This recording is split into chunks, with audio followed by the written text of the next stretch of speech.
Bismillahirrahmanirrahim. Alhamdulillah salatu wassalamu wa ala alihi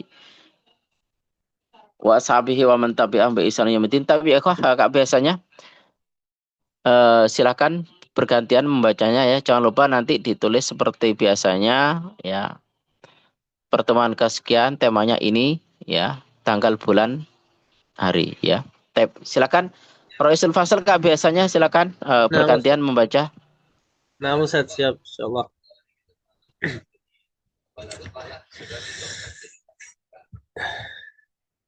Baik. Sekarang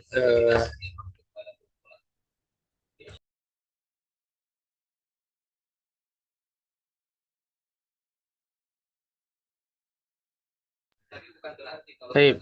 Bismillah di halaman 166 di paragraf yang pertama. Bismillahirrahmanirrahim. Berdasarkan sumber sejarah, munculnya pusat-pusat kekuasaan di Nusantara dapat dijadikan sebagai acuan, mulai berkembang dan menyebarnya Islam di wilayah itu. Maka berdirinya kerajaan-kerajaan Islam di Nusantara Indonesia dapat dibagi dalam 3 fase. Pertama, fase singgahnya pedagang-pedagang Islam di pelabuhan-pelabuhan Nusantara. Kedua, adanya komunitas-komunitas Islam di beberapa daerah kepulauan Indonesia. Sumbernya berasal dari berita-berita asing, juga makam-makam Islam. Ketiga, berdirinya kerajaan-kerajaan Islam menurut Badri Yatim sebenarnya merupakan cikal bakal kekuasaan Islam di Nusantara telah dirintis pada abad ke-1 sampai ke-5 Hijriah atau 7 sampai 8 Masehi. Tetapi semuanya tenggelam dalam hegemoni maritim, maritim Kerajaan Sriwijaya yang berpusat di Palembang dan Kerajaan Majapahit di Jawa Timur. Pada periode itu, para mubalik Islam baru membentuk komunitas Islam dan masih berupa berupa sosialisasi dan dakwah serta memperkenalkan ajaran Islam yang mengajarkan persamaan derajat dan toleransi beragama yang berbeda dengan ajaran Hindu sebagaimana agama yang dipeluk masyarakat pada saat itu yang yang, mem- yang membagi masyarakat dalam beberapa kasta. Komunitas itu belum memasuki arena kekuasaan atau politik karena pendekatan yang simpatik dari mubalik yang menyampaikan pesan-pesan agama Islam. Kemudian banyak penduduk yang terkait untuk memeluk Islam. Oleh karena itu, semua ahli sejarah sepakat masuknya Islam ke Indonesia Nusantara melalui jalur damai Pasif Pacific Penetration, bukan pengerahan kekuatan militer atau ekspansi militer sebagaimana yang terjadi di wilayah Asia Tengah, Asia Barat, dan Asia Selatan dan di Afrika. Tetapi lebih menekankan proses asimilasi budaya dan akulturasi budaya, seperti yang dilakukan oleh para wali 9 ketika menyiarkan Islam.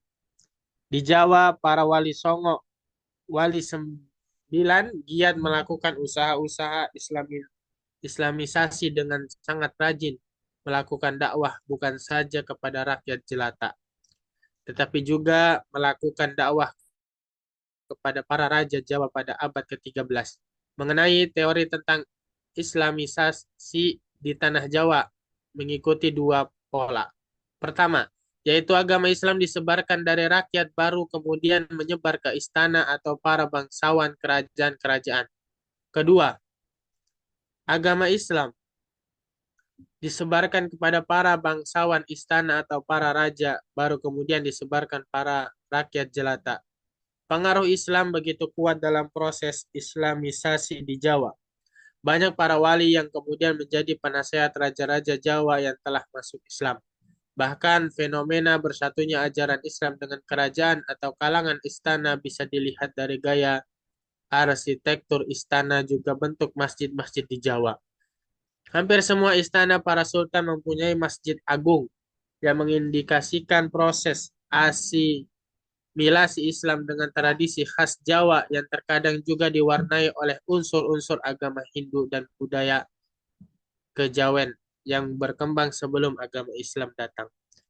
Menurut Muhammad Atha Munzar, faktor yang mempercepat sebaran Islam di Indonesia khususnya di Jawa disebabkan oleh sifat kebersamaan agama Islam yang telah menarik kaum pribumi Indonesia yang dipengaruhi kebiasaan Hindu. Kemudian sifat mistik agama Islam juga membantu cepatnya penyebaran agama Islam di Kepulauan Nusantara.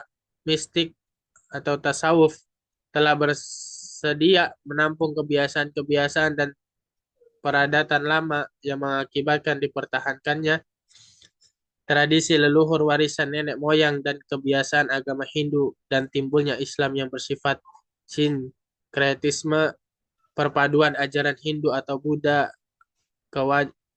kejawen dengan ajaran Islam. Sebutan gelar sultan dan gelar-gelar kehormatan para raja Jawa yang memerintahkan di Kesultanan Demak, Bintoro, Kesultanan Cirebon, Pajang, Mataram, Surakarta, dan Banten juga banyak menggunakan istilah atau terminologi yang biasa digunakan oleh raja-raja atau sultan di Timur Tengah dan Turki. Para wali yang lebih dikenal dengan sebutan atau gelar sunan merupakan simbol kepakaran mereka di bidang agama Islam, sekaligus merepresentasikan karisma yang dimiliki oleh para wali penyebar ajaran Islam di Jawa. Sebagian dari mereka kemudian juga berhasil menjadi para qadhi kerajaan yang dimintai fatwa dan memutuskan perkara-perkara hukum sesuai dengan ajaran agama Islam. Di samping menjadi tumpuan dalam menjelaskan ajaran Islam kepada penduduk lokal, para wali sembilan juga giat menyebarkan Islam dengan dakwah dan pendidikan di pesantren dan masjid-masjid yang mereka dirikan. Pendidikan Islam yang berkembang di Indonesia pada awalnya juga dipengaruhi oleh tradisi tasawuf Islam, terutama tasawuf akhlaki atau tasawuf amali. Tasawuf yang berusaha menggabungkan pendekatan syariat dan hakikat yang dipraktekkan oleh para pemimpin sufi dalam kelompok-kelompok tarekat di berbagai wilayah Nusantara. Sedangkan dalam bidang fikih menganut fikih aliran Sunni yang direpresentasikan dalam beberapa mazhab fikih. Yang paling berpengaruh adalah mazhab Syafi'i. Di bidang kalam, tampaknya yang paling dominan adalah teologi Asy'ariyah dan Maturidiyah dan kelompok Ahlus Sunnah wal Jamaah. Insyaallah yang melanjutkan adalah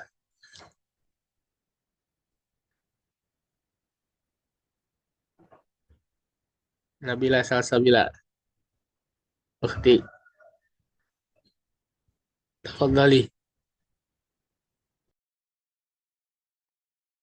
B. Peranan kerajaan Islam dalam pendidikan Islam.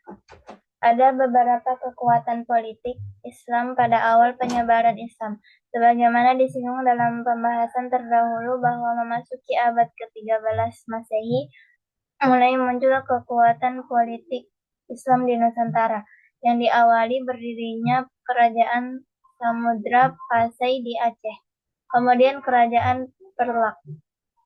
Setelah itu, makin banyak kerajaan-kerajaan Islam di Nusantara yang mengindikasikan tumbuhnya kekuatan politik Islam di wilayah kepulauan itu. Menurut berita Tome Pires tahun 1512 sampai 1515 Masehi, orang Portugis yang pernah tinggal lama di Malaka dapat diketahui bahwa daerah-daerah di bagian pesisir Sumatera Utara dan Timur Selat Malaka, dari daerah Aceh sampai Palembang sudah terdapat masyarakat dan kerajaan-kerajaan Islam. Akan tetapi, umumnya daerah-daerah pedalaman masih banyak yang belum masuk Islam. Proses Islamisasi di daerah pedalaman Aceh, Sumatera Barat jadi terutama sejak Aceh melakukan ekspansi pada abad ke-16 dan ke-17 Masehi. Pada saat kekuatan Sriwijaya mengalami kemunduran, Kebersamaan dengan itu muncul kekuatan Islam di Malaka pada awal abad ke-15 Masehi dengan berdirinya Kerajaan Islam Malaka dan tercatat sebagai kerajaan Islam kedua setelah Samudra Pasai dan Perlak di wilayah Asia Tenggara. Kerajaan ini cepat berkembang, bahkan dapat mengambil dominasi pelayaran dan perdagangan dari Kerajaan Samudra Pasai yang berdiri sebelumnya pada pertengahan abad ke-13 Masehi. Namun setelah Malaka jatuh ke tangan Portugis pada tahun 1511 Masehi, mata rantai pelayaran dan perdagangan beralih kembali pada Kerajaan Samudra Pasai. Dari kerajaan ini, Islamisasi kemudian berjalan dengan cepat ke Kepulauan Nusantara. Dan untuk menghindari gangguan armada Portugis, sementara pelayaran para pedagang Muslim dialihkan menelusuri pantai barat Sumatera, dan sekaligus Kerajaan Aceh berusaha melebarkan kekuasaannya ke Sumatera Barat di daerah Pariaman dan Tiku, dan menyiarkan Islam di daerah tersebut. Dari pantai barat Sumatera, mereka berlayar hingga memasuki Selat Sunda menuju pelabuhan pantai utara Jawa. Kemungkinan dengan masuknya armada Aceh yang mengawal saudagar Muslim hingga ke Selat Sunda juga membawa misi ajaran Islam melalui dakwah, perdagangan, dan pendidikan hingga ke daerah terdekat dengan Selat Sunda, yaitu Banten dan sekitarnya. Walaupun demikian, ternyata proses Islamisasi di Pulau Jawa menurut beberapa sumber sudah terjadi lebih dahulu sejak abad ke-11 Masehi. Meskipun masih di daerah pesisir Jawa bagian utara, belum meluas ke daerah pedalaman yang masih didominasi oleh penganut agama Hindu dan Buddha. Karena kuatnya pengaruh kerajaan Hindu dan Buddha pada masa sebelumnya, bukti-bukti historis Islamisasi telah ada sejak abad ke-11. Berdasarkan tulisan makam Fatimah binti Maimun di Leran, Gresik, berangka tahun 475 Hijriah atau 1082 Masehi, berita tentang Islamisasi di Jawa pada abad ke-11 dan 12 Masehi memang langka. Namun pada abad ke-13 dan abad berikutnya, terutama ketika Majapahit masih di puncak kejayaannya, tampaknya proses Islamisasi di Jawa sudah lama berlangsung. Terbukti ditemukannya puluhan insan Muslim di Troloyo, Trowulan, dan Gresik. Berdasarkan berita dari pelaut Cina Ma Huan, tahun 1416 Masehi di pusat Majapahit dan kota-kota pesisir Pulau Jawa telah terjadi Islamisasi dan membentuk masyarakat Muslim. Proses Islamisasi terus berlanjut ke seluruh kepulauan Nusantara hingga ke Kalimantan, Sulawesi, Maluku, Bali, Nusa Tenggara Barat, dan Papua di daerah Raja Ampat. Mudahnya proses Islamisasi melalui jalur dakwah dan pendidikan berbarengan dengan munculnya kekuatan politik yang didukung oleh beberapa kerajaan atau kesultanan Islam yang tersebar di wilayah Nusantara. Para sultan dan para ulama bersatu untuk menyebarkan Islam karena menyiarkan Islam dalam pandangan mereka adalah kewajiban sebagai seorang muslim. Kesultanan atau kerajaan Islam yang mendukung akselerasi penyebaran Islam di Nusantara tersebut antara lain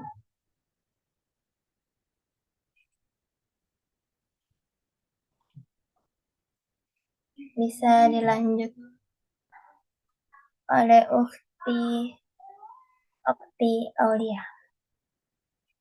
Tafadhali Ukhti.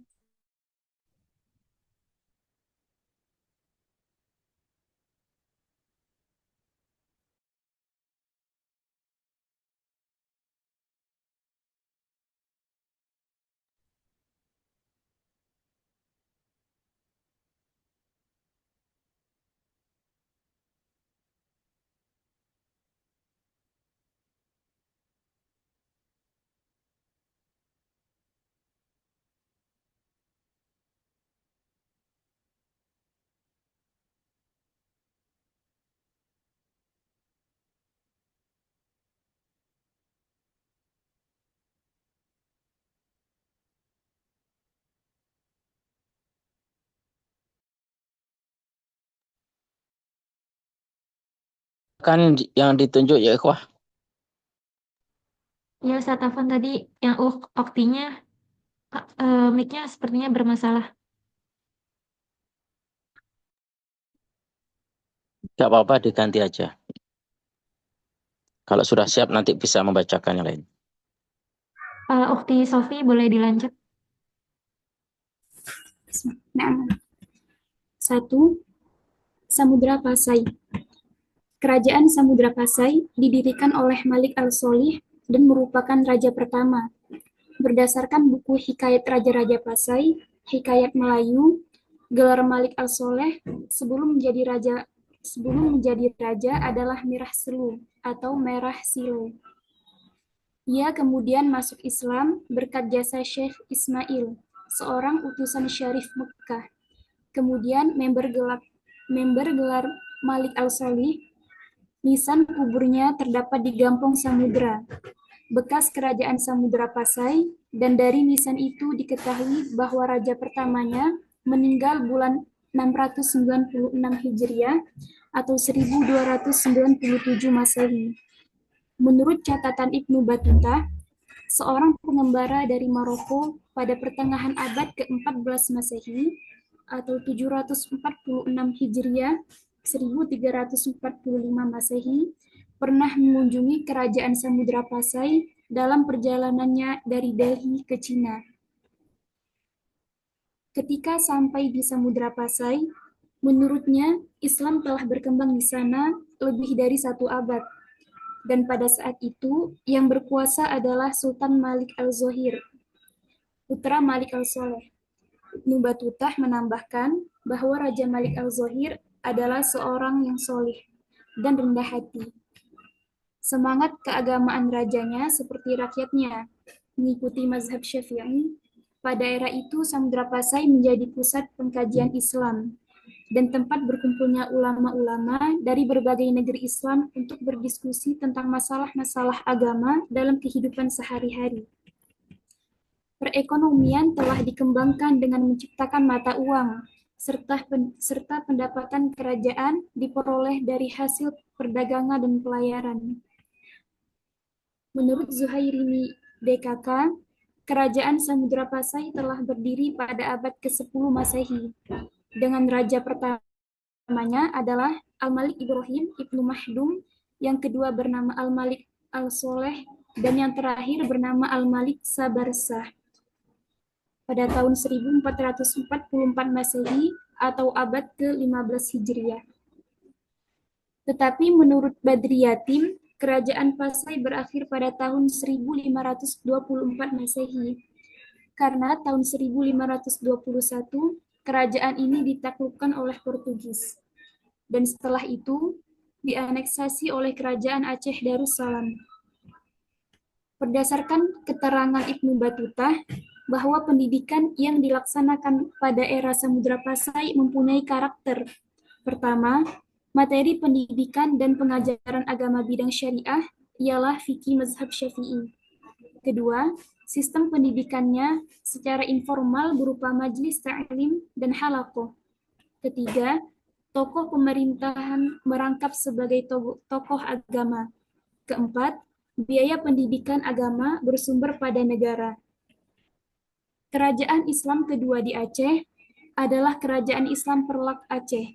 Raja pertamanya adalah Sultan Alauddin, tahun 1161 sampai 1186 atau pada abad 12 Masehi. Antara Samudra Pasai dan Perlak terjalin hubungan yang baik. Sehingga pernah seorang raja Samudra Pasai menikah dengan putri Raja Perlak. Menurut catatan Marco Polo, pelancong atau penjajah dunia dari Italia yang pernah berkunjung ke Perlak, disebutkannya bahwa ibu kota kerajaan Perlak ramai dikunjungi pedagang dari India, Persia, dan Arab. Raja keenam bernama Sultan Mahdum Alauddin Muhammad Amin, adalah seorang ulama yang mendirikan perguruan tinggi Islam, yang mendidik para murid yang sudah alim. Lembaga tersebut mengajarkan kitab-kitab Imam Syafi'i seperti Al-Um dan sebagainya. Dari kerajaan Samudra Pasai dan Perlak, Agama Islam kemudian menyebar ke seluruh wilayah Nusantara, Sumatera Barat, dan Jawa. 2. Aceh Darussalam. Kerajaan Islam Aceh Darussalam terletak di daerah Aceh Besar, didirikan oleh Sultan Muzaffar Shah pada tahun 1465 sampai 1497 Masehi. Dia sekaligus membangun kota Aceh Darussalam.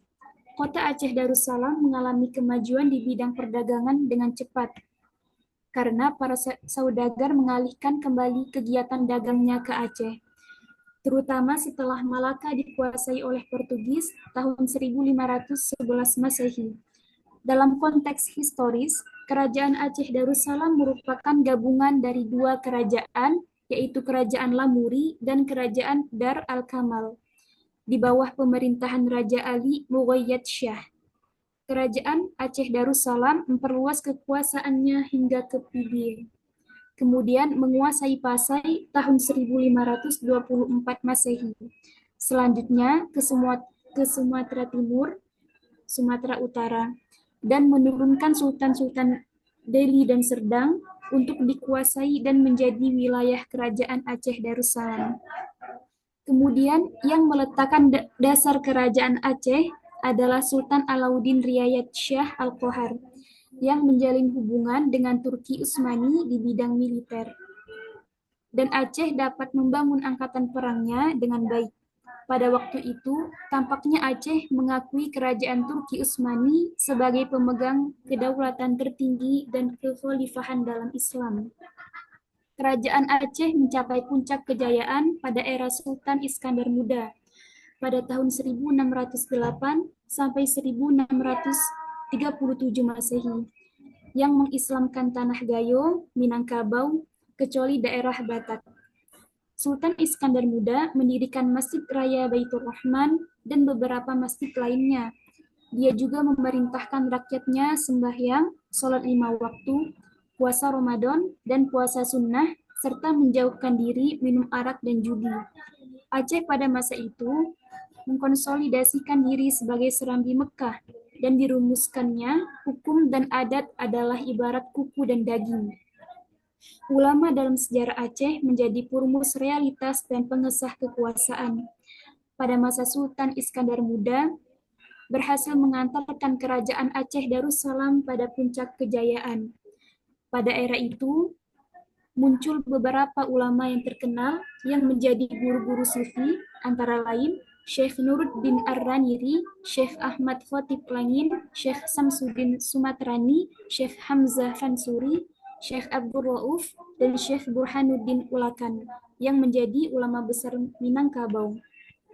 Setelah wafat Iskandar Muda digantikan oleh putranya, Sultan Iskandar Sani, yang lebih liberal, dan ilmu pengetahuan agama berkembang pada era ini. Kerajaan Aceh Darussalam mengalami kemunduran setelah diperintah oleh para sultan perempuan, sultanah, yang menduduki tahta pada tahun 1641 sampai 1699 Masehi. Kemudian menjelang abad ke-18 Masehi, Kesultanan Aceh Darussalam tinggal bayangan, tanpa kepemimpinan dan kacau balau. Dalam konteks sejarah, tampaknya kemajuan kerajaan Aceh didukung oleh perdagangan dengan negara-negara Arab dan hubungan diplomatik yang kuat dengan kerajaan Islam di kawasan Timur Tengah dan Turki. Dan di bidang pendidikan Islam telah terjalin dengan ulama-ulama Timur Tengah. 3. Kesultanan Palembang. Kesultanan Palembang Darussalam berdiri dari tahun 1659 sampai 1823 Masehi. Pendiri kerajaan atau Kesultanan Palembang adalah Sri Susuhunan Abdurrahman yang bergelar Khalifat Al-Mukminin Sayyidil Iman, seorang bangsawan Palembang keturunan Jawa tahun 1659 Masehi, dan dihapuskan oleh Belanda pada 7 Oktober 1823. Menurut catatan Malte Conrad Brun, pada tahun 1755 sampai 1826 Masehi, penduduk yang menghuni kota di Kesultanan Palembang sangat heterogen, terdiri dari Cina, Siam, Melayu, dan Jawa. Berdasarkan kisah Kidung Pamacangah dan buku Babat Arya Tabanan disebutkan seorang tokoh dari Kediri yang bernama Arya Damar dianggap sebagai Bupati Palembang yang turut bersama Gajah Mada Patih Majapahit dalam penaklukan Bali tahun 1343 Masehi. Dalam buku Negara Kartagama, nama Palembang disebutkan sebagai daerah wilayah jajahan Majapahit. Begitu juga dalam buku Pararaton disebutkan bahwa Palembang termasuk daerah yang akan ditaklukkan. Kalau dilihat pada abad itu, memang kerajaan Sriwijaya mulai mengalami kemunduran dan bangkitnya kerajaan Majapahit di Jawa, kemudian melakukan sejumlah penaklukan untuk menyatukan wilayah Nusantara di bawah Sumpah Palapa Patih Gajah Mada. Dan setelah Majapahit runtuh, muncul kekuatan Islam di Demak yang kemudian menjadikan daerah-daerah bekas Majapahit menjadi bagian atau vasal Kesultanan Demak. Penaklukan Majapahit terhadap Sriwijaya terjadi tahun 1375 Masehi. Tetapi ternyata Majapahit tidak dapat mengontrol daerah itu dengan baik, sehingga berakibat terjadinya dominasi para saudagar Tiongkok di daerah tersebut. Akibat pengaruh Tiongkok itu, kemungkinan kata Palembang asal-muasalnya berasal dari bahasa Tiongkok. Hal ini diperkuat oleh tulisan dari penulis Cina, Zhou Zhukua, pada tahun 1225 Masehi dalam bukunya Chu Fanxi dan Toa Chihlio dalam bukunya Wong Taiyuan pada tahun 1345 sampai 1350 Masehi. Dalam kedua buku itu tertulis kata Palinfong. Pengaruh kuat Tiongkok itu berakhir setelah Majapahit mengutus Arya Damar untuk memimpin Palembang. Arya Damar adalah putra Prabu Brawijaya V atau Brehkertabumi pada tahun 1468 sampai 1478 Masehi. Raja terakhir Majapahit versi naskah Babat dan Serat.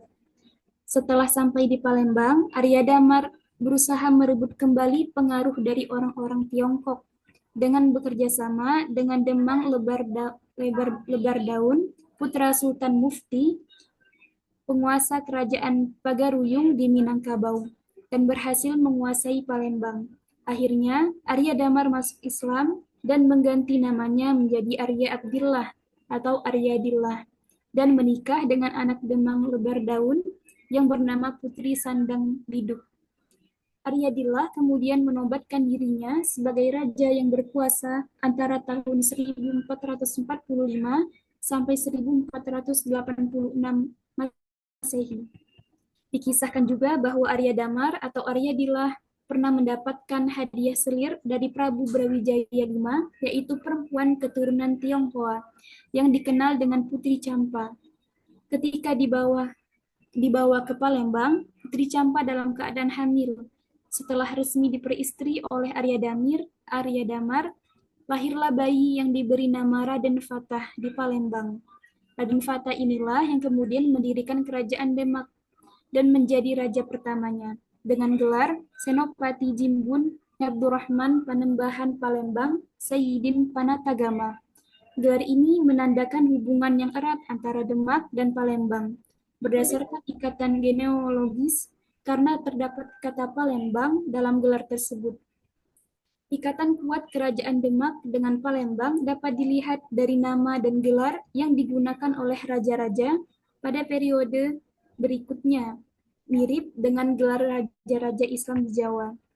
Pada awalnya, kerajaan Palembang berada di Kuto Gawang.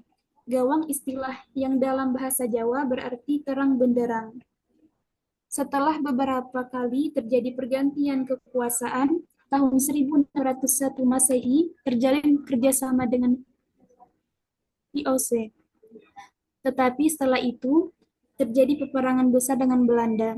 VOC yang menghancurkan Keraton Kuto Gawang tahun 1659 Masehi.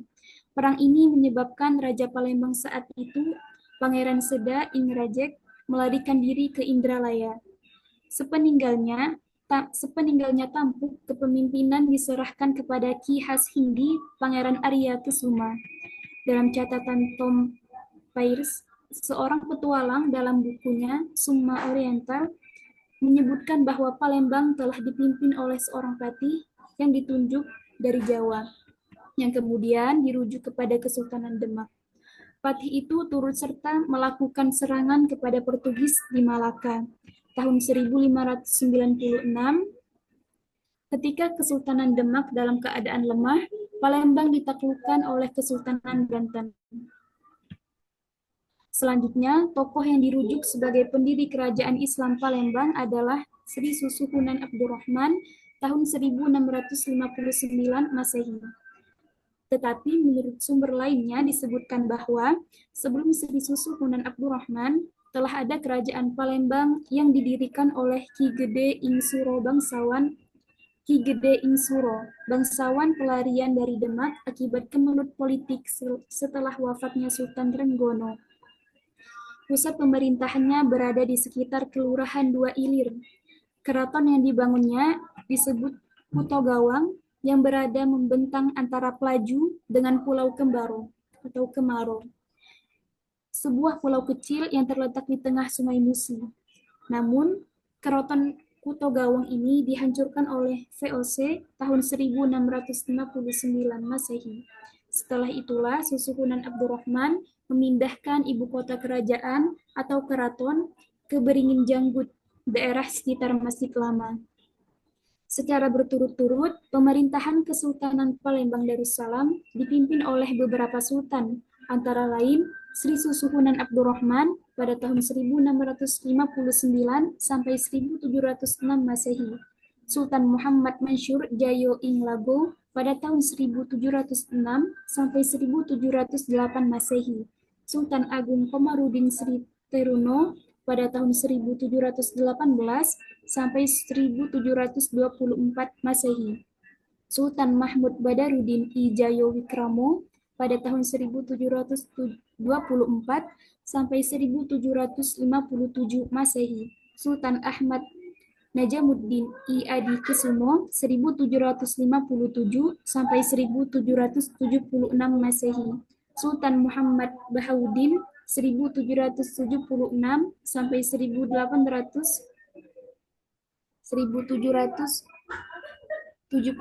sampai 1803 Masehi, Sultan Muhammad Badaruddin II 1804 sampai 1812 Masehi, Sultan Ahmad Najamuddin II pada tahun 1812 sampai 1821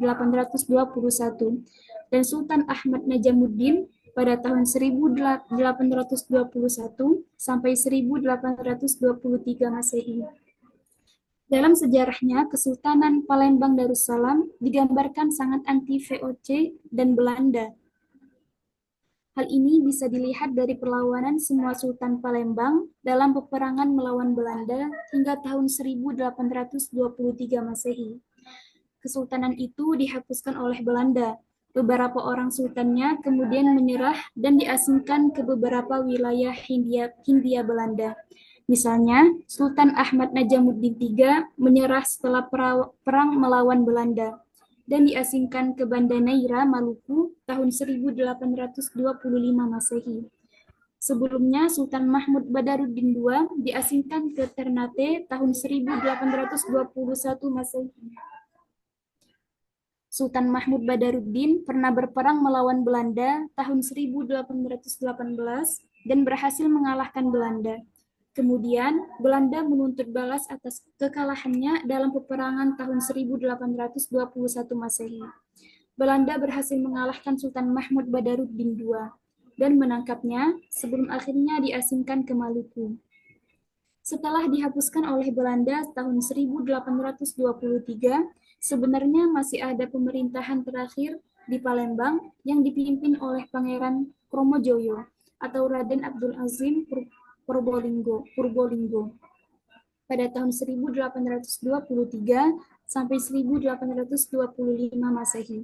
Kesultanan Palembang dalam waktu yang lama sebelum ditaklukkan Belanda tahun 1823 Masehi. merupakan kerajaan Islam yang mempunyai hubungan erat dengan beberapa kerajaan Islam seperti Pagaruyung, Demak, dan Banten dalam kronologi sejarahnya. Kesultanan Palembang sebenarnya juga menjadi pusat penyebaran Islam di kawasan Sumatera Selatan.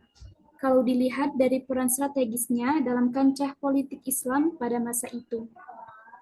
Palembang juga memainkan peran politik Islam yang kuat dan penyebaran tradisi Islam dengan aliran Sunni. Hal ini bisa dilihat dari munculnya sejumlah ulama semacam Syekh Abdul Somad Al-Palimbani, merupakan sosok ulama yang terkenal dalam jaringan ulama Nusantara abad ke-18 atau 19 Masehi. Dengan ulama-ulama di Haromain. Ini mengindikasikan bahwa transmisi ilmu dalam konteks pendidikan Islam telah muncul selama perjalanan panjang Kesultanan Palembang sejak awal berdirinya Kesultanan Islam itu, yang ditandai oleh pendirian Masjid Agung Palembang sebagai salah satu pusat dakwah dan pendidikan Islam. Selanjutnya, Ukti Nurul Farah, tafadhol. 4. Demak Bintoro. Kerajaan Demak merupakan kerajaan Islam pertama di Jawa dengan raja pertamanya Raden Patah.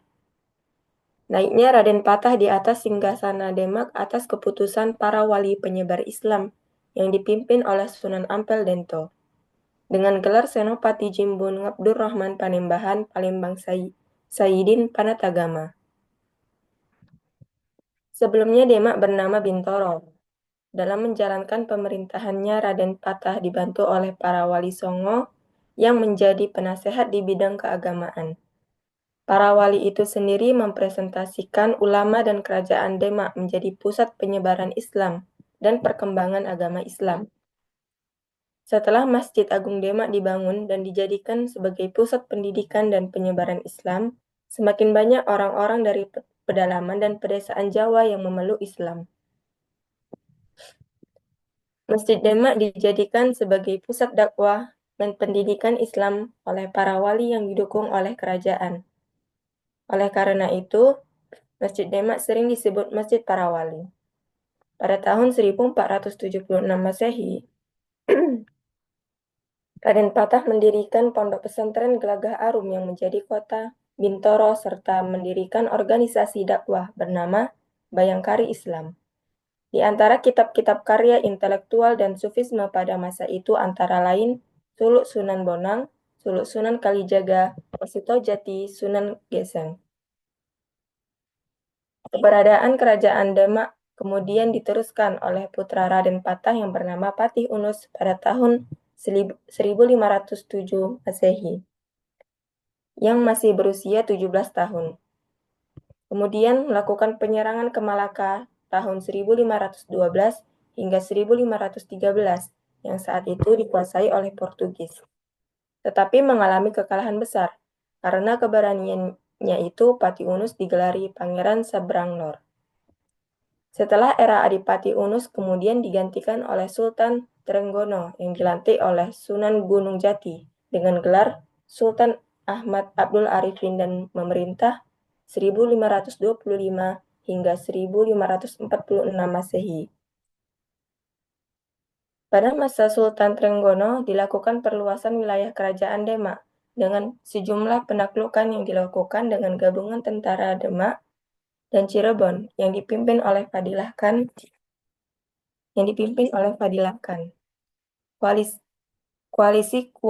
Koalisi dua kerajaan ini berhasil menaklukkan Tuban dan Majapahit tahun 1527. Lamongan, Blitar, dan Kediri tahun 1541 hingga 1542. Sebelumnya menguasai Madiun dan Blora 1530 dan Surabaya 1530 serta Pasuruan 1535. Penaklukan juga dilakukan di Jawa Tengah yang menjadi kemudian menjadi wilayah Demak, antara lain Pengging dan sekitar Gunung Merapi. Kemudian Palembang dan Kalimantan juga mengakui kerajaan Demak. Perluasan ke Belambangan Bayuwangi tahun 1546 menyebabkan Sultan Trenggono meninggal dunia. Kemudian digantikan oleh adiknya. Sumber lain mengatakan digantikan oleh putranya yang bernama Sunan Prawoto. Sunan Prawoto kemudian terbunuh oleh Arya Penangsang dari Jipang, Bojonegoro. Dengan demikian kerajaan Demak berakhir dan digantikan oleh kerajaan baru bernama Pajang, Kertasura. Jaka Tingkir berhasil membunuh Arya Penangsang dan memindahkan pusaka dan semua simbol kerajaan Demak ke Pajang. Dan berdirilah kerajaan Pajang yang dirintis oleh Jaka Tingkir. 5. Pajang. Kerajaan Islam Pajang merupakan kelanjutan dari Kerajaan Islam Demak karena pendirinya Joko Tingkir merupakan menantu dari Sultan Trenggono. Kesultanan Pajang terletak di Kartasura dan merupakan kerajaan Islam pertama yang terletak di pedalaman Jawa. Usia kesultanan ini tidak panjang karena kekuasaan dan kebesarannya diambil oleh Kerajaan Mataram Islam, yakni Cikal Bakal Kesultanan Yogyakarta dan Kesunanan Surakarta.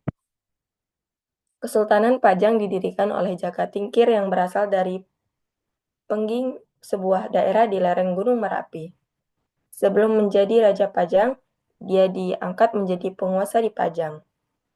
Setelah Sultan Trenggono wafat tahun 1546 Masehi, pewaris sah Sultan Demak adalah Susuhunan Prawoto. Tetapi kemudian dia terbunuh oleh Arya Penangsang. Jaka Tingkir kemudian menangkap Arya Penangsang dan menghukum mati, dan akhirnya Jaka Tingkir menjadi pendiri Kerajaan Pajang, yang bergelar Sultan Adiwijoyo. Saat memerintah Sultan Adiwijoyo memindahkan pusat kerajaan dari Demak yang berada di pesisir Jawa ke Pajang yang berada di pedalaman Jawa. Kebijakan ini sangat berpengaruh terhadap perkembangan peradaban Islam di Jawa.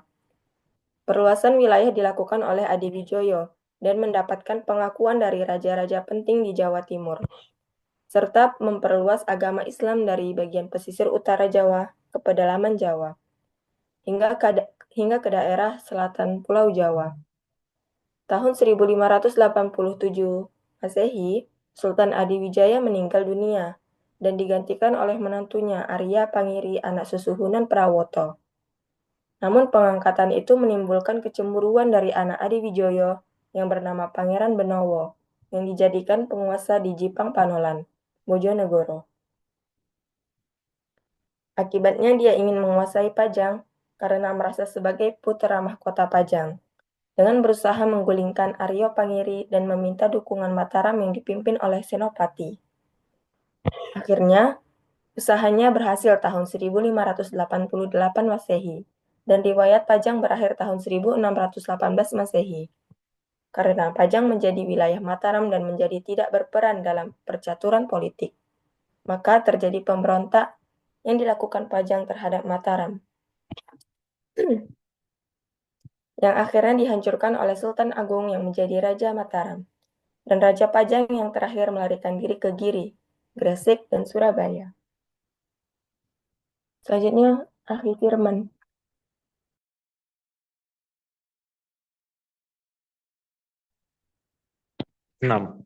Mataram Islam.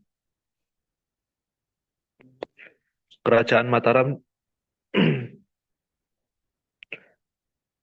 Mataram didirikan oleh Ki Gede Ageng Pemanahan setelah berhasil memberikan bantuan kepada Sultan Adiwijaya dari Pajang untuk menumpas pemberontakan Arya Penangsang. Sebagai hadiahnya, Sultan Adiwijaya kemudian memberikan hadiah berupa wilayah Mataram kepadanya pada tahun 1577 Masehi. Ki Ageng Pamenahan menempati istananya di Mataram. Setelah itu dia digantikan oleh putranya yang bernama Senopati tahun 1584 Masehi.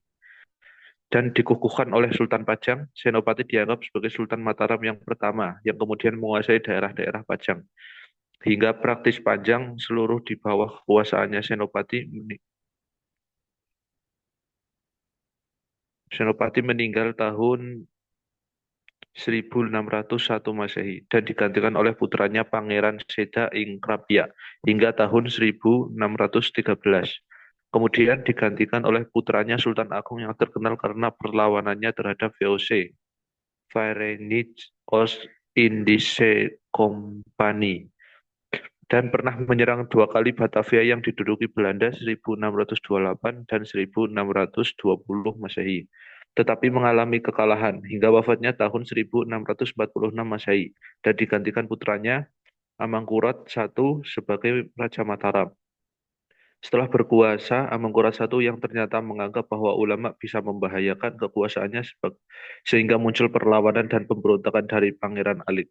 Yang didukung oleh para ulama, pemberontakan itu ditumpas oleh Amangkurat I dengan membunuh sekitar 5.000 sampai 6.000 ulama dan keluarganya. 1647 Masehi. Karena dianggap membahayakan tahtanya, bahkan dia merasa tidak memerlukan gelar Sultan tahun 1677 Masehi dan 1678 Masehi muncul kembali pemberontakan yang dilakukan tokoh spiritual yang bernama Raden Kajoran. Pemberontakan seperti itu yang memperlemah Mataram. Kemudian setelah itu pada masa pemerintah Amangkurat II tahun 1677 sampai 1703 Masehi, ternyata ia bekerja sama dengan tentara Belanda atau VOC untuk menumpas pemberontakan Trunojoyo dari Madura, sehingga mulailah Belanda mengintervensi Mataram dan menggerogoti kekuasaan Mataram.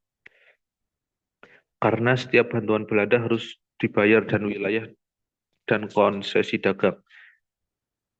Masa Amangkurat III, Mataram semakin parah dalam krisis kekuasaan akibat konflik internal istana, dan intervensi Belanda menyebabkan Mataram terpecah pada tahun 1755 Masehi menjadi Surakarta dan Yogyakarta, dan tahun 1757 muncul kekuasaan Mangkunegara, kemudian tahun 1813 Masehi muncul Pakualam, hingga saat ini Kerajaan Mataram dapat dilihat di daerah Jawa Tengah, tepatnya di Keraton Yogyakarta dan Keraton Surakarta.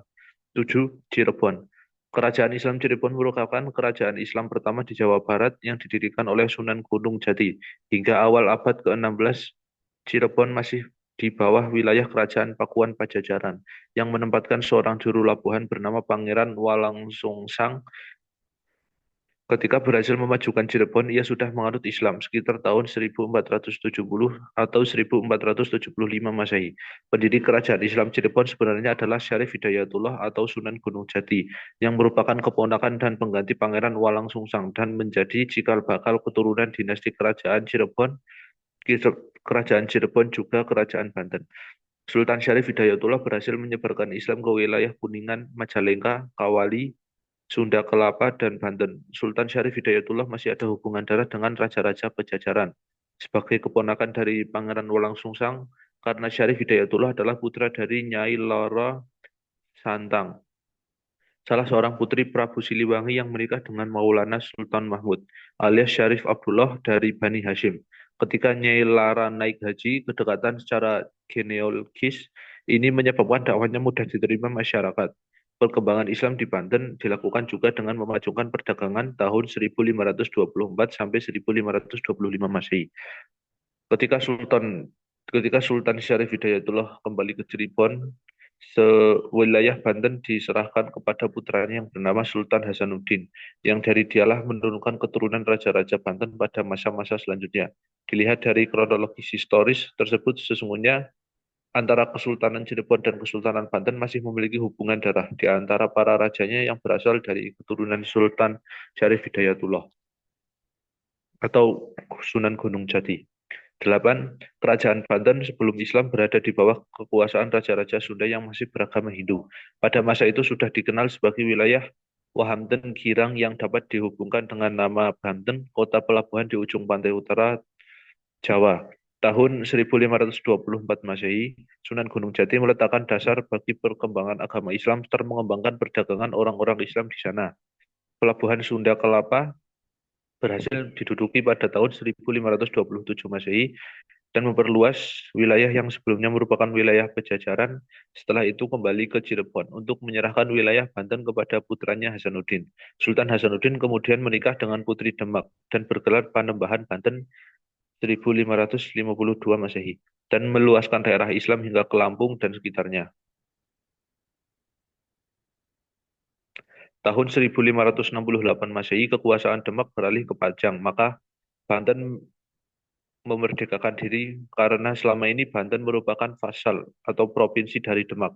Hasanuddin wafat tahun 1570 Masehi dan digantikan oleh putranya Yusuf yang melakukan Islamisasi pada daerah pedalaman Jawa Barat dan menaklukkan kerajaan Pakuan Pajajaran, serta mengislamkan bangsawan Sunda terhadap bangsawan Sunda setelah masuk Islam tetap diperbolehkan menyandang pangkat dan gelarnya. Raja pertama Banten yang resmi bergelar Sultan adalah Sultan Abdul Mufakir Mahmud Abdul Qadir tahun memerintah mulai 1626. Gelar Sultan tersebut diperoleh pada tahun 1638 Masehi dari Mekah. Setelah meninggal digantikan oleh cucunya yang bernama Sultan Abdul Fatih. Pada masa ini, Banten beberapa kali terlibat peperangan dengan VOC, dan terakhir pada perjanjian perdamaian tahun 1659 Masehi. Tafadhol dilanjutkan. Akhi Sapri M. Zeno. Tafadhol.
Bisa diganti Ukhti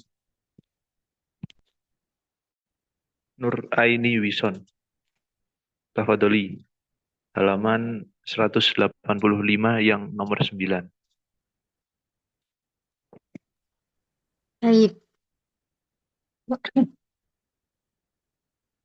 Banjar dan Kutai Kertanegara di Kalimantan. Kerajaan Banjar berada di Kalimantan Selatan di Banjarmasin. Sebelum Islam, Kerajaan Banjar merupakan wilayah Kerajaan Dahar Hindu. Munculnya Kerajaan Banjar bermula dari pertentangan Pangeran Samudra sebagai pewaris sah Kerajaan Daha di Kediri dengan pamannya Pangeran Tumanggung Karena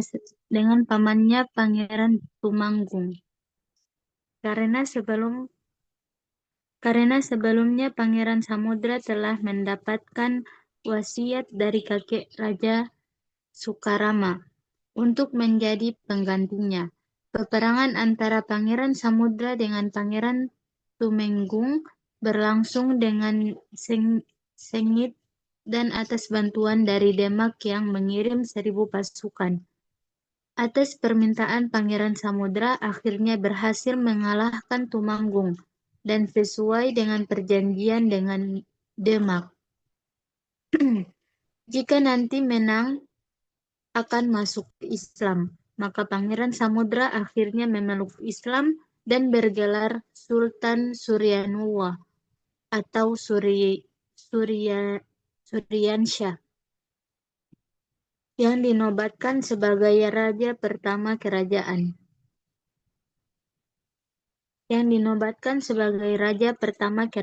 Banjar tahun 1526 Masehi, dan kerajaan Demak waktu itu di bawah kekuasaan Sultan Trenggono. Setelah kerajaan Banjar Kediri, kemudian beberapa wilayah di Kalimantan mengakui kekuasaannya, antara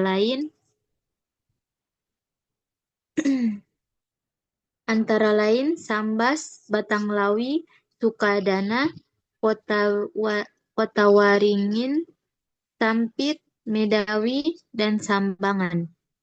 Kerajaan Kutai Kertanegara adalah kerajaan yang berada di Kalimantan Timur, sekarang masuk wilayah Kalimantan Utara. Orang yang menyebarkan Islam di wilayah ini adalah Tuan di Bandung yang dikenal dengan nama Dato' Ri Bandang dari Makassar dan Tuan Tunggang Parangan. Pada masa pemerintahan Raja Mahkota, setelah melakukan pengislaman, Dato' Ri Bandang kembali ke Makassar dan Tuan Tunggang Parangan tetap di Kutai. Melalui yang terakhir ini, Raja Mahkota masuk Islam dan menyebarkan Islam hingga wilayah pedalaman Kutai Kertanegara mulai tahun 1575 Masehi. Ternate dan Tidore, Maluku. Islam dibawa ke Maluku sejak zaman Sunan Giri dan dari Malaka. Menurut Zuhairini, DKK, raja pertama yang masuk Islam adalah Sultan Ternate yang bernama Marhum pada tahun 1465 sampai 1488 Masehi atas ajakan Maulana Husain, saudagar dari Jawa. Kemudian kerajaan Islam di Maluku bernama Kesultanan Ternate dan Tidore. Agama Islam mulai masuk ke daerah itu pada pertengahan abad ke-15 Masehi. Raja pertama yang masuk Islam bernama Fongi Tidore tahun 1460 Masehi. Mungkin setelah masuk Islam kemudian berganti menjadi Sultan Marhum. Tetapi pendapat yang kuat menyatakan bahwa raja pertama kerajaan Ternate Tidore adalah Sultan Zainal Abidin pada tahun 1486 sampai 1500 Masehi. Di masa itu gelombang pedagang muslim meningkat yang menyebabkan raja belajar Islam ke Jawa di Madrasah Gresik. Di Giri ia dikenal sebagai Raja Bulawa atau Raja Cengkih. Setelah kembali ke Maluku, ia mengajak Tuhu Bahul yang kemudian terkenal sebagai penyebar Islam di Maluku.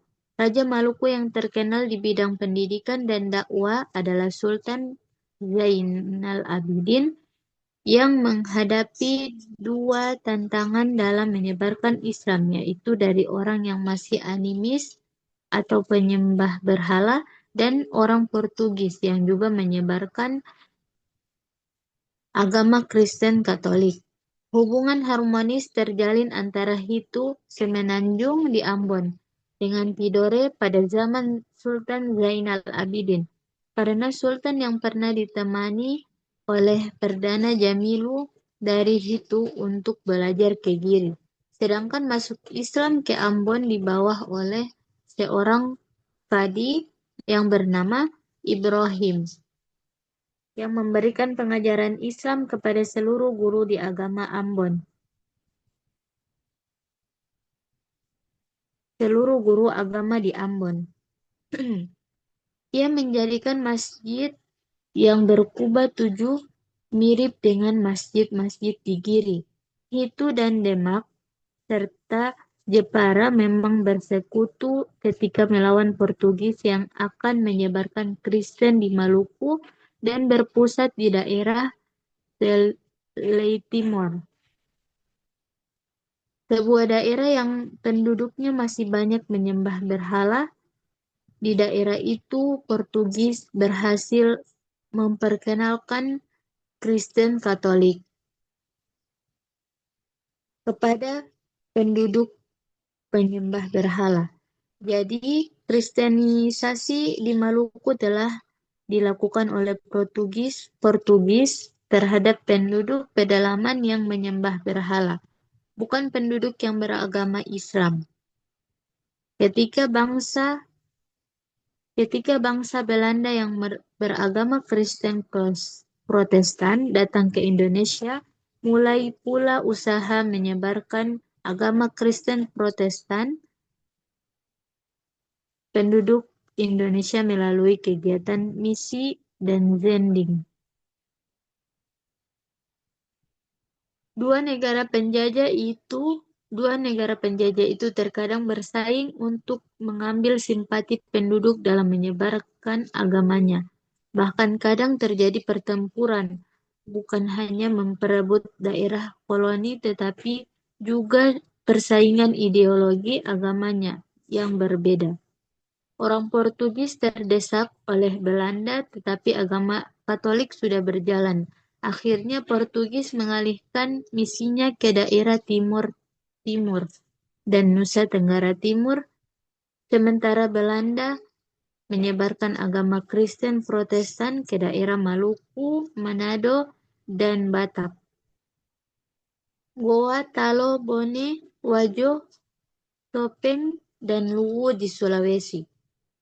Kerajaan Islam di Sulawesi tersebar beberapa daerah, misalnya di Goa Talo.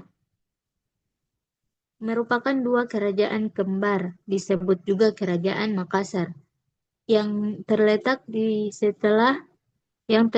sebelah barat daya Pulau Sulawesi.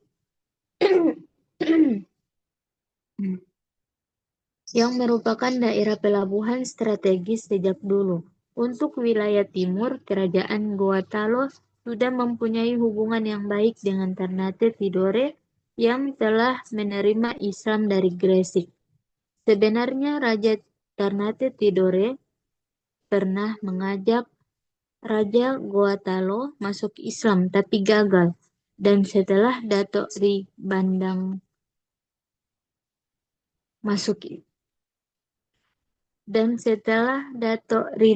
datang ke kerajaan Goa Talo, agama Islam mulai tersebar. Dan Sultan pertama Kerajaan Makassar adalah Sultan Alauddin tahun 1591 sampai 1636 Masehi yang memeluk Islam pada tahun 1605 Masehi. Selanjutnya Islam menyebar hingga ke Kerajaan Bone, Wajo, Sopeng, dan Luwu melalui proses yang panjang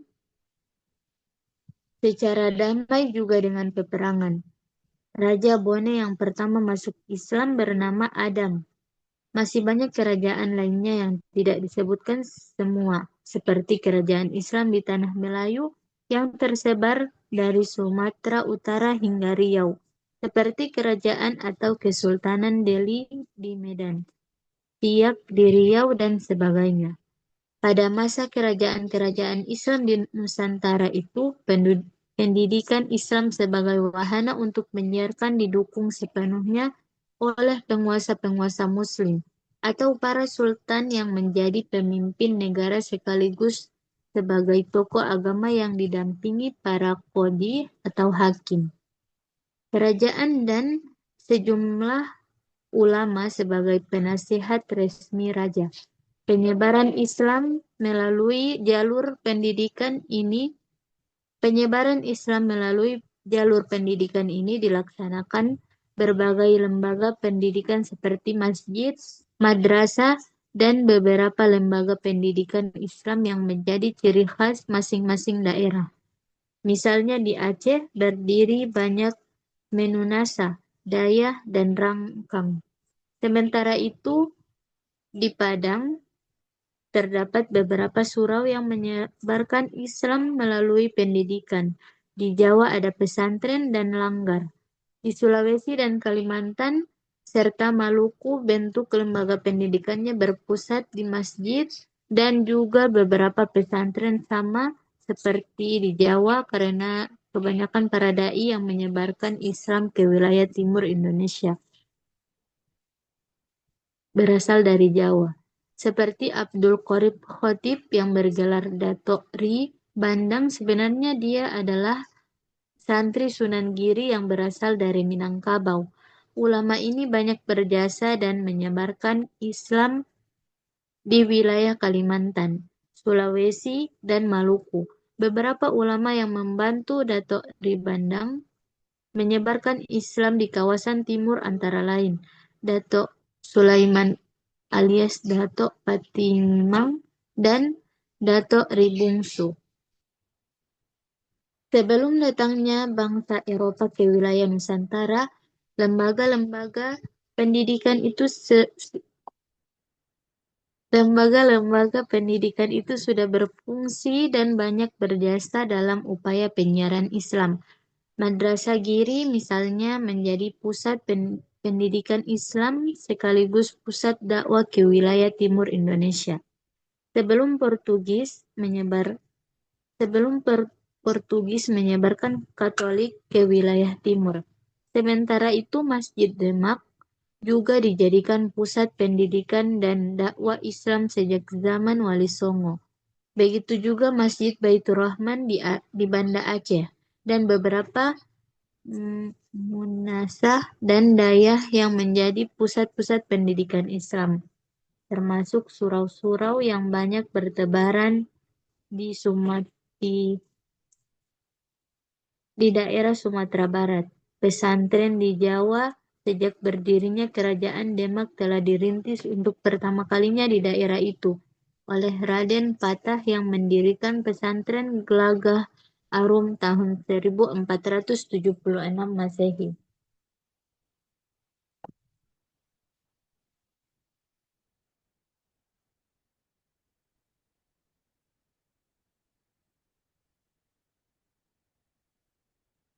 Selanjutnya dilanjutkan oleh Muhammad Sapri. Sapri. Halaman berapa?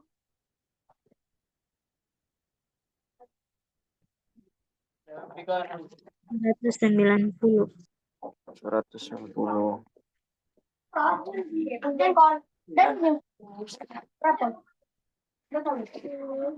C. Dinamika intelektual dan kelembagaan pendidikan Islam. Berdasarkan perkembangan penyebaran Islam serta munculnya beberapa kesultanan di wilayah Nusantara juga telah menumbuhkan peradaban dan kebudayaan Islam yang khas di daerah itu.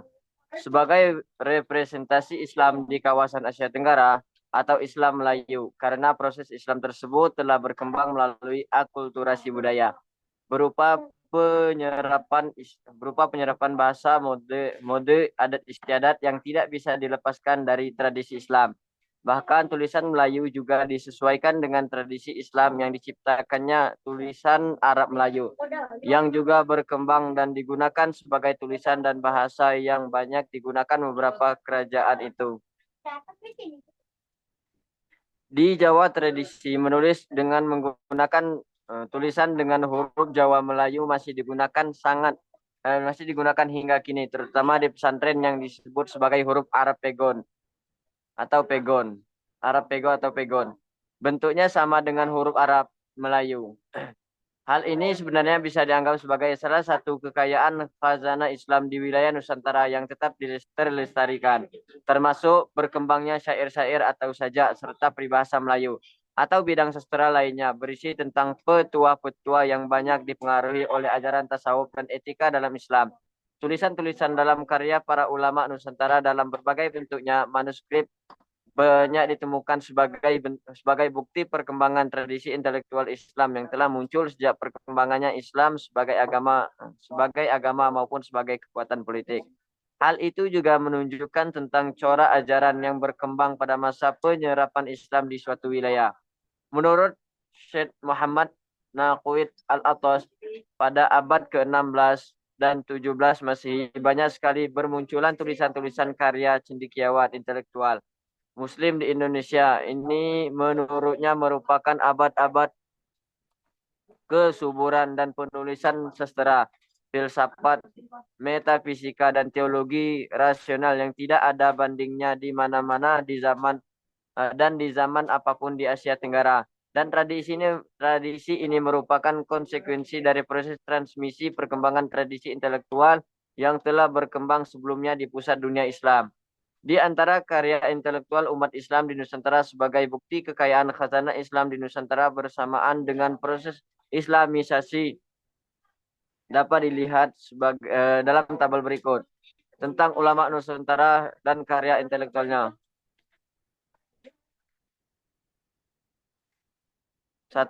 Hamzah Pansuri berasal dari Pancur, Barus, Sumatera Utara. Bidang ilmu karya monumental. Asrarul Arifin fi Bayan ila Sulu wa al-Tauhid yang berisi tentang sifat dan inti ilmu kalam. Karya lainnya syair perahu, syair pingai, syair dagang, syair jawi, dan syaraf al-asyikin. Semuanya bercorak pemikiran tasawuf wujudiyah yang dipengaruhi ajaran Wahdatul Wujud dari Ibnu Arabi dan Al-Hallaj.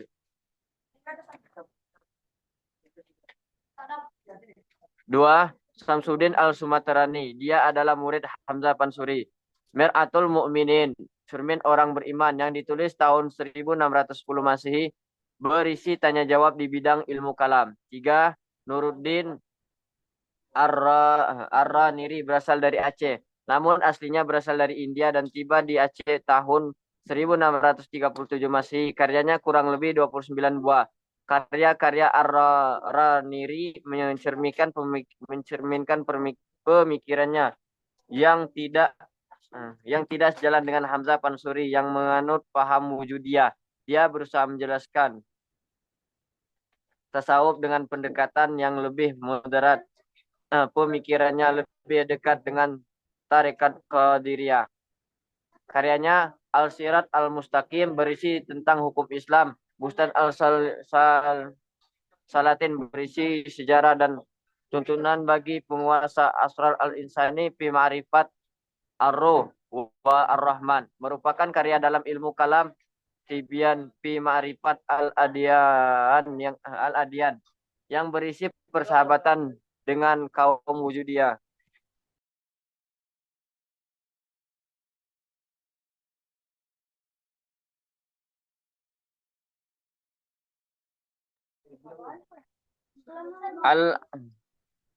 Al-Lama'ah fi tafkir man qala bi khalaq Al-Quran berupa bantahan terhadap pendapat Hamzah Pansuri yang menyebut Al-Quran itu makhluk. 4. Abdul Rauf Al-Sinkili dari Sinkil, Aceh, 1606 sampai 1637 Masehi. Pernah belajar di Mekah dan Madinah. Nama lengkapnya Amimuddin Abdul Rauf bin Ali Al-Jawi Sumal Pansuri Al-Sinkili. Berasal dari Persia dan Arab dan menetap di Sikil, Aceh. Belajar pada ulama-ulama di Pansur dan Banda Aceh sebelum ke Timur Tengah. Karyanya tasawuf falsafi sebagaimana yang kembangkan Hamzah Pansuri. Dia berusaha menghidupkan kembali paham tasawuf wujudiyah Hamzah Pansuri yang beraliran Wahdatul Wujud Ibnu Arabi. Ia menjadi orang pertama yang memperkenalkan tarekat Syatariah di Indonesia. Penerjemahan tafsir Baidawi ke dalam bahasa Melayu dan menulis tafsir berbahasa Melayu yaitu Tarjuman Al-Mustafid bi Al-Jawi. Muridnya antara lain Syekh Burhanuddin Ulakan, Pariaman, Padang, dan Abdul Muhyi, Pamijahan, Tasikmalaya. Karyanya Mir'at Al-Tulab fi Tashil Mawa'idh Al-Badri Irifat Al-Ahkam Asyariyah li Malik Al-Wahhab. Di bidang fikih atas permintaan Sultan Syafiyatuddin. Tarjuman Al-Mustafid, naskah pertama tafsir yang berbahasa Melayu. Tanbih Al-Masyi, naskah tasawuf yang memuat pengajaran martabat 7. Kifayah Al-Muhtajin Al-Muwahhidin Al-Qailani bil Wahdatil Wujud, tentang konsep wahdatul wujud. Daqaid al-Huruf, tentang kalam dan tasawuf. 5. Abdul Somad Al-Palimbani, lahir 1116 Hijriah atau 1704 Masehi di Palembang. Nama aslinya Sayyid Abdus As-Somad ibni Abdurrahman Al-Jawi. Pernah belajar pada ayahnya di Kedah, Malaysia, dan beberapa ulama di Patani, serta mempelajari tasawuf dari buku-buku karya Abdul Rauf Al-Sinkili dan Samsudin Al-Sumaterani. Kemudian belajar ke Mekah dan Madinah. Dia kemudian tampil pada praktik tarekat dan berusaha memadukan doktrin tasawuf Al-Ghazali dengan ajaran Wahdatul Wujud Ibnu Arabi. Karya yang masyhur Hidayatus Salikin fi Sulukin Masakil Muttaqin dan Siyarus Salikin Ibadati Rabbil Alamin, tentang tasawuf. Nasihat Al-Muslimin wa Tazkiratul Mu'minin fi Faddaili Jihadi wa Karamati Mujtahidina fi Sabilillah, tentang jihad.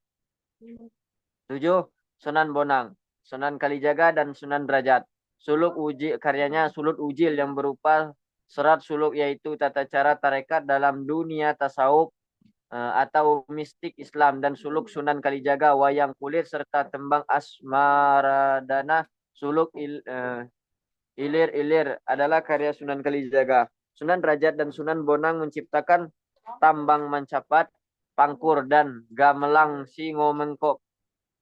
Semua karya para wali songo kebanyakan merupakan karya-karya literer sastra Jawa yang berisi ajaran tasawuf Islam.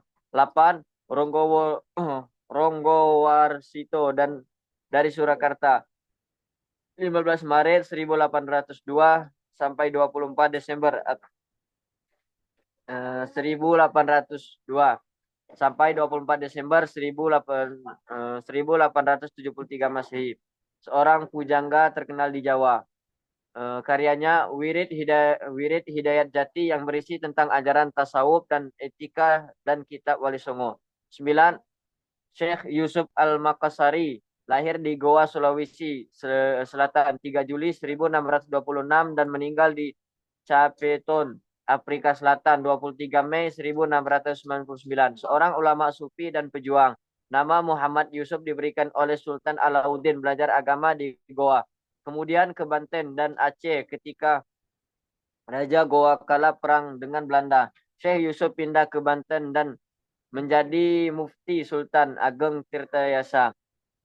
Tetapi setelah Sultan Ageng kalah perang dengan Belanda, Syekh Yusuf ditangkap dan dibuang ke Sri Lanka. Kemudian pindah ke Afrika Selatan hingga wafat. Karyanya ilmu tasawuf dan fikih menjadi bidang dan yang diajarkan Syekh Yusuf. Karyanya ada 30 lebih. Bahkan menurut beberapa sumber jumlahnya ratusan. Di antaranya Kaifiyat Al-Tasawuf, Zubarul Asrar, Quratul Aini, Tajul Asrar, Al-Fana, Bidayatul Al-Mubtadi'in, Asrarul Sholawat, Bahrun Al-Lahud, Fathur Rahman, Tuhfa Al-Sailaniyah, Safinatun Najah, dan lain-lain. 10. Syekh Muhammad Arsyad Al-Banjari, tahun 1710 sampai 1812 Masehi. Tape. Cukup ya, Ikhwah? Cukup, nanti dikasih tanda ya untuk pertemuan setelah semester pertengahan semester, setelah ujian ya. Insya Allah kita lanjutkan, nanti kasih tanda ya. Jadi ditulis kita pertemuan yang keberapa, hari, tanggal, bulan, tahun, temanya apa. Tolong nanti ditulis ya, kak biasanya absensinya. Yang tidak hadir juga tolong kasih keterangan. Dan untuk ujian PTS ya, insya Allah nanti kita informasikan beberapa hari ke depan insya Allah ya. Selain nanti kita juga kasih tugas. Jazakumullah khairul jaza untuk semuanya ya ikhwah yang pada pertemuan hari ini. Barakallahu fikum. Insya Allah kita lanjutkan pada pertemuan yang akan datang. Kita akhiri dengan doa kafaratul majelis. Subhanakallahumma wa bihamdik asyhadu la ilaha illa anta astaghfiruka wa atubu ilaik. Wassalamualaikum warahmatullahi wabarakatuh. Waalaikumsalam warahmatullahi Wabarakatuh. wabarakatuh. Jazakumullah khairan.